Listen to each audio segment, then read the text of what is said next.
Hi guys, welcome to the channel. In today's video, I'm going to show you how you can change Twitter display name.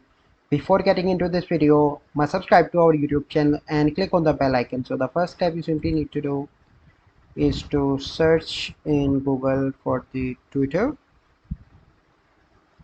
and you need to log in into your account on Twitter.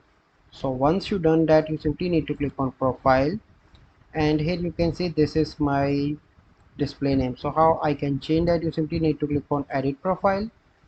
So let me change into with my name.